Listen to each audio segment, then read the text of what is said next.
Nasty, gun-toting aliens descending from the skies are the stuff of nightmares and of hit video games.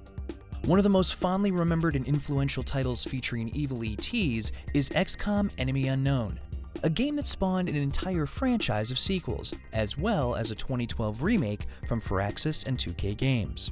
But just where did those invaders from space come from, and who brought them here? The answer isn't in the stars, but across the pond.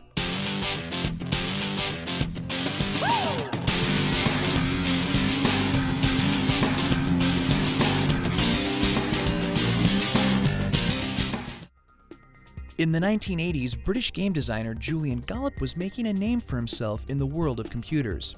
He had been a lifelong gamer. Growing up, his family played board games and card games all the time, inspiring Julian to pursue more complex strategy games. At first, he pursued his passion by making his own board games. But as computers became a popular home entertainment option, it was clear that video games were the future. In 1982, one of his pen and paper games, Time Lords, was recreated digitally for the BBC microcomputer. Gollop made the transition from the tabletop to the desktop, and he never looked back. Soon after Time Lords, Gollop started designing and programming sci-fi strategy games on the ZX Spectrum computer. His projects were released by small, regional game publishers and stayed confined mostly to Great Britain and Europe. In 1984, Gollop designed Rebel Star Raiders, a turn-based strategy game that put players in control of squads of soldiers. Re-released as Rebel Star in 1986, the game's squads would duke it out in close quarters or at range, armed with futuristic weaponry and the strategy and wits of the players in command. Rebel Star 2 was published in 1988, improving on what had come before and helping to popularize computer strategy games in the UK. That same year, Gollop started his own development company, Mythos Games. For his next game, 1988's Laser Squad for the ZX Spectrum and Commodore 64 computers, Gollop added even more sophistication, challenging players with more missions and gameplay variables. Gollop's projects were earning major praise in the press. Laser Squad was so highly regarded that in 1993, it was named number 16 in the top 100 games of all time. As it turned out, the critical successes of the Rebel Star series and Laser Squad were merely signs of what was yet to come for Gollop. His next game was Lords of Chaos, released in 1990 for 8-bit and 16-bit computer platforms. A turn-based, fantasy-inspired strategy game, Lords of Chaos was a sequel to one of his older games, Chaos: The Battle of Wizards, and was yet another success.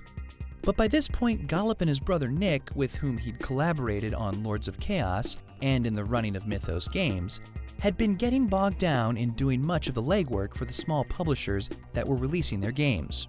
So for their next project, the Gollop brothers set their sights higher, seeking a bigger publisher to publish their games worldwide. The two pitched their new demo to 3 major publishers, Chrysalis, Domark, and Microprose. In 1991, the Gollop struck a deal with Microprose, the publisher co-founded by legendary game designer and Civilization creator Sid Meier.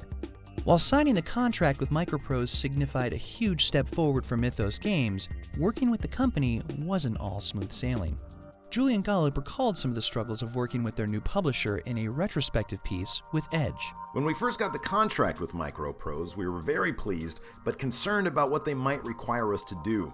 We did have a few arguments in the beginning because they didn't understand the game design I had written. They couldn't see how the game was going to work. I had a tough job trying to explain it, and I had to produce a few more documents and attend a big meeting with their in-house designers, producers, and head of development. Eventually, however, Microprose's oversight helped the Gollops make a more sophisticated game. The publisher ordered the brothers to set the action on Earth, doing away with the far-flung extraterrestrial locales of the Laser Squad and Rebel Star series. Now, instead of depicting the clash of rival alien factions, the game featured an epic struggle for our planet's security and survival. To enhance the grand scale of the new game, the Gollops added a new strategic element to up the ante and increase the drama. In order to repel the aliens invading Earth, players had to try and secure enemy technology and use it against them.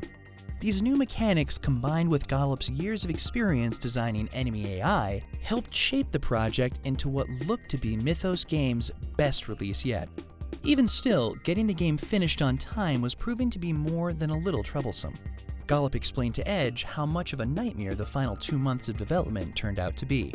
We went to MicroProse to finish the game in-house with something that was barely playable. We had to finish the coding and do all the testing at the same time, and so we're making changes right to the end. In March 1994, UFO Enemy Unknown was released for MS-DOS and Amiga. Reviews for the game were extremely positive, and it sold 600,000 copies. And while few of Gollop's previous games had found much of an audience outside of Europe, the muscle of MicroProse provided a huge boost. Half of UFO's sales came from North America, where it was renamed XCOM UFO Defense. The game was a smash. It was so smashing, in fact, that a PlayStation port, XCOM Enemy Unknown, followed in 1995, bringing the game to an even wider audience and giving the franchise its new, permanent name.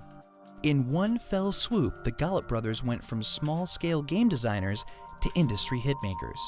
But the celebrations would be short-lived for the Gollops and Mythos games. While XCOM's first outing quickly flew to great heights, the franchise had no other direction to go but down. Tune in next time to see XCOM go beneath the waves.